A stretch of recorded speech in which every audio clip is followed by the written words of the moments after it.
আসসালামু আলাইকুম প্রিয় শিকারী ভাই ও বন্ধুরা, কেমন আছেন?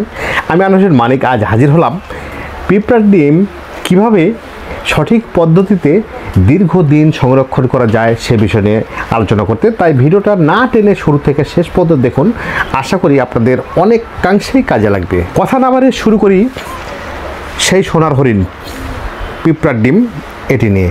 সোনার হরিণ কেন বললাম, আসলে মৎস্য শিকারীর কাছে এটা একটা সোনার হরিণই বলা যায়।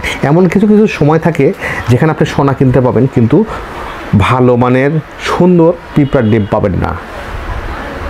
যার কারণে কথাটা আমি বললাম, দামে সস্তা কিংবা ডিমটা দেখতে সুন্দর সেগুলো কিনলেন, কিন্তু আপনার পরিমাণটা অনেকাংশে বেশি হলো।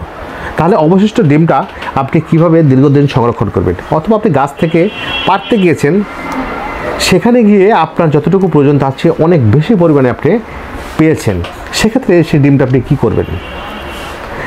নিশ্চয়ই নর্মালিভাবে আমরা যা করি, নর্মালিভাবে ডাইরেক্ট ডিপ ফ্রিজিং করি, কিন্তু সঠিক পদ্ধতি না জানার কারণে কিছুদিন পর দেখা যায় ডিমটা আসলে কালো হয়ে গেছে অথবা নষ্ট হয়ে গেছে, এমন কিছু হয়।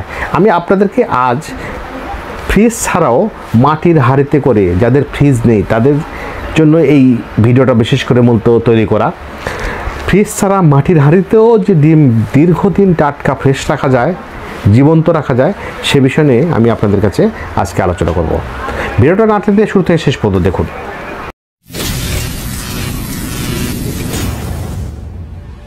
প্রথম অবস্থায় আমি ফ্রিজিংয়ে আসি। ফ্রিজিংয়ের মধ্যে ডিপ ফ্রিজিং আর একটা হচ্ছে যে নর্মাল ফ্রিজিং। নর্মাল ফ্রিজিং বলতে সেটা আজকে ডিম নিয়েছি, 2 দিন কিংবা 3 দিন পরে মাছ ধরতে যাব, সেক্ষেত্রে আপনার ডিপ ফ্রিজিং করার প্রয়োজন নেই। আপনি যদি সঠিকভাবে নর্মাল ফ্রিজিংও করেন, তাহলে আপনি কিন্তু 2-3 দিনের পরিবর্তে 5-7 দিনও কিন্তু আপনি ডিমটাকে টাটকা ফ্রেশ খেতে পারবেন। যাই হোক, সেটা কিভাবে, আমি নর্মাল দিয়ে শুরু করি। আপনি যেহেতু অল্প সময়ের জন্য রাখবেন, 2-4 দিন, 5 দিন কিংবা 7 দিনের জন্য, সেক্ষেত্রে আপনি যদি একটু পুরু আকৃতির টিস্যু ব্যাগে করে রাখেন, সেক্ষেত্রে কিন্তু আপনি বেশ কয়েকদিন ভালো রাখতে পারবেন। আবার বাজারে যে মিষ্টির প্যাকেট কিনতে পাওয়া যায়, খালি প্যাকেট, সেই প্যাকেটের মধ্যে পত্রিকার কাগজ বিছিয়ে সেখানে যদি ডিম রাখেন, সেক্ষেত্রেও কিন্তু কিছুটা টিস্যু ব্যাগের চেয়েও বেশি দিন আপনি কিন্তু সেই ডিমটাকে ফ্রেশ রাখতে পারবেন। এখানে কিন্তু উল্লেখ থাকে যেন খবরের কাগজে যেন হয়। খবরের কাগজ কেন বললাম? খবরের কাগজ বলার একটা কারণ থাকে, সেটা হচ্ছে আপনার খবরের কাগজে প্রেসের সময় কালিতে যে কেমিক্যালটা ইউজ করা হয়, সেই কেমিক্যালটা এই পিঁপড়ার ডিম পচনের হাত থেকে কিছুটা হলেও সেভ করে। যার কারণে আপনার কিছু ডিম যখন দেখবেন যে অটোমেটিক্যালি কিন্তু ফেটে যায়, যেগুলো ডিম থাকে, সেই ডিমগুলো কিন্তু যার মধ্যে ভিতরে শুধুমাত্র তরল থাকে, সেই তরলটা ফেটে যাওয়ার পরে এটা কিন্তু নর্মাল ফ্রিজে রাখলেও কিন্তু সেটাকে ছত্রাক ধরতে পারে খুব তাড়াতাড়ি দিয়ে। এক্ষেত্রে ওই কালিটা আপনার ছত্রাক প্রতিরোধক হিসেবে কিন্তু অনেকটাই কাজ করে। যার কারণে আপনারা অবশ্যই নর্মাল ফ্রিজিং যারা মিষ্টির প্যাকেটে করে রাখবেন, সেক্ষেত্রে কিন্তু অবশ্যই পত্রিকার কাগজ ইউজ করবেন, এক্ষেত্রে ভালো ফলাফল পাবেন। এবার আসি আমি ফ্রিজিং। ডিপ ফ্রিজিংয়ের মধ্যে কয়েকটা ধরন আছে। যদি আপনি খুব বেশি দিন রাখতে চান, সেক্ষেত্রে কিন্তু আপনার কোন সময় ডিমটা নেবেন সে বিষয়টা কিন্তু একটু মাথায় রাখতে হবে। বিশেষ করে জ্যৈষ্ঠ, আষাঢ়, শ্রাবণ মাসে যে সময়টা, এই সময় বাতাসে জলীয় বাষ্প বেশি থাকে, এই সময় ডিমটা আপনারা যদিও রাখার চেষ্টা করেন, সে সময় ডিমটা কিন্তু খুব বেশি দিন রাখা যায় না, সেটা এক সময় কালো হয়ে যায়। কেন কালো হয়ে যায়? এই সময় বাতাসে জলীয় বাষ্পের পরিমাণ বেশি থাকে, এই সময় ডিমটা অনেকটা গ্যাদগেদে আকৃতির হয়, যার কারণে ডিমটাকে খুব বেশি দিন হয়তো রাখা যায় না। রাখা যায়, ফ্রিজে রাখা যায়, কিন্তু দীর্ঘদিন রাখা যায় না। আপনি যদি বছরভাবেও রাখতে চান, সে সময় আপনাকে সঠিক সময় ডিমটা সিলেক্ট করতে হবে।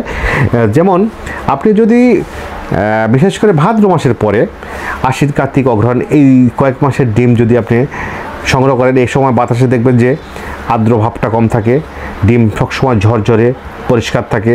সেই ডিমটা আপনি যখন কিনে নিয়ে আসলেন কিংবা গাছ থেকে পালেন, নতুন করে সেই ডিমটাকে যদি কিছুক্ষণ আরও বাতাসে রেখে আরও ঝরঝরে করে, সেক্ষেত্রে আপনি প্লাস্টিকের যে রসমালাইয়ের বাটি পাওয়া যায় ঢাকনা সহকারে, সেই ঢাকনা করে রেখে পরিমাণ মতোভাবে রেখে আপনি কিন্তু সেটাকে দীর্ঘদিন আপনি এমনকি 1 বছরও রাখতে পারবেন, কোনো সমস্যা হবে না। ডিমটাকে বের করার পরে দেখবেন একবারে ফ্রেশ মনে হচ্ছে।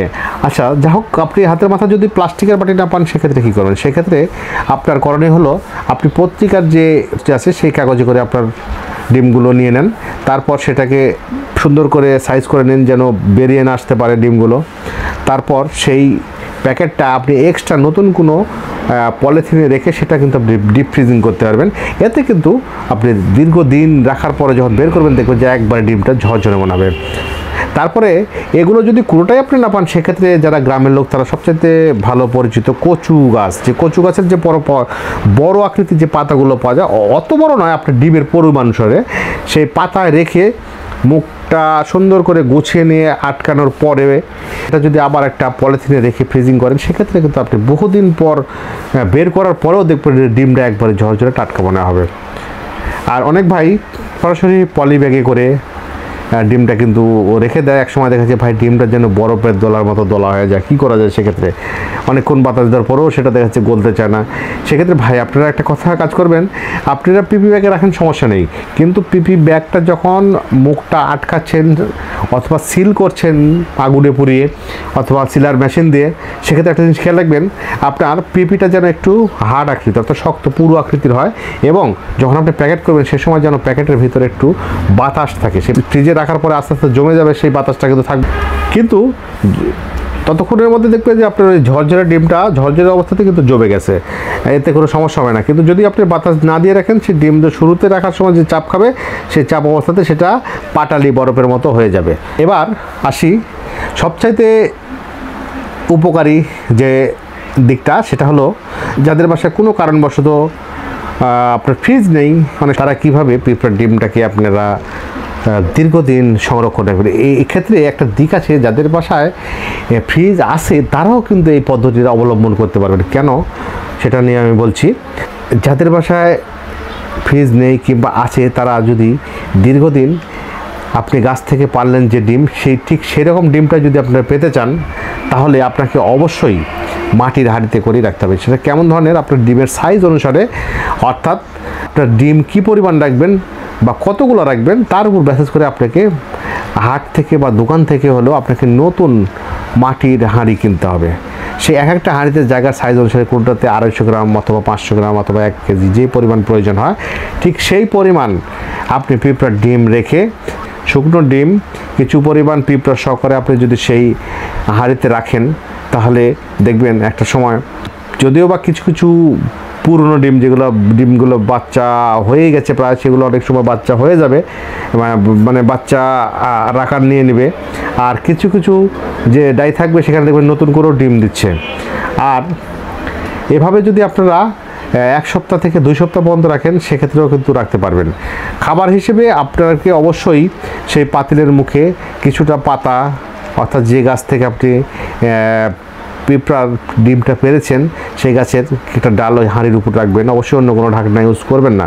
পাশে সেই হাঁড়িটা যদি আপনি শিকায় অথবা হাঁড়ির মুখটা যদি রশি দিয়ে বেঁধে একটু উঁচু ছায়াযুক্ত উঁচু স্থানে রাখেন, তার সাথে একটা পটে করে পানি অথবা পাশের একটা পটে করে কিছুটা মাছের আষ্টে অথবা রান্না করা মাছের যে কাঁটা পাওয়া যায় সেই কাঁটা, এগুলো আপনারা যদি রাখেন, সেই গাছের পাতার রস, সেই পানি, সেই মাছের আষ্টে অথবা কাঁটা খেয়ে বাদ বাকি অবশিষ্ট যে পিঁপড়াগুলো থাকবে সেই পিঁপড়াগুলোও বেঁচে থাকবে এবং আপনার ডিমটাকে আগলে রাখবেন, নতুন করে কিছু ডিমের জন্ম নেবে।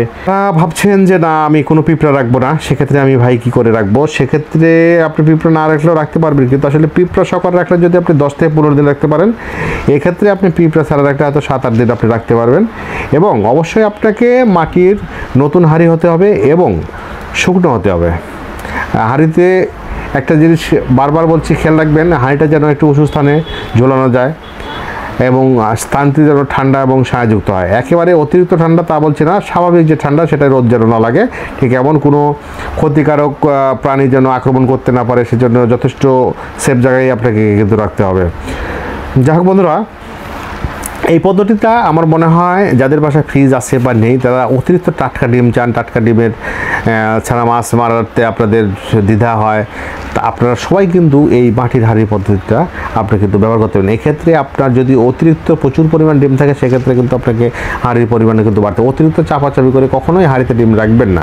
ভিডিওটা আর বড় করবো না, এখনও যারা আমার চ্যানেলটা সাবস্ক্রাইব করেনি দয়া করে সাবস্ক্রাইব করে বন্ধু হয়ে পাশে থাকবেন। আপনাদের যদি কোনো মতামত থাকে অবশ্যই কমেন্টসে জানাবেন। ভিডিওটা ভালো লাগলে অবশ্যই শেয়ার করবেন। এরকম যদি নতুন কোনো রকম ভিডিও আপনারা চান, কেমন ধরনের ভিডিও দেখতে চান সে বিষয় নিয়ে অবশ্যই কমেন্টসে জানাবেন। আজ আর কথা বলবো না, দেখা হবে পরবর্তীতে নতুন কোনো ভিডিওতে। সে পর্যন্ত ভালো থাকুন, সুস্থ থাকুন, আল্লাহ হাফিজ।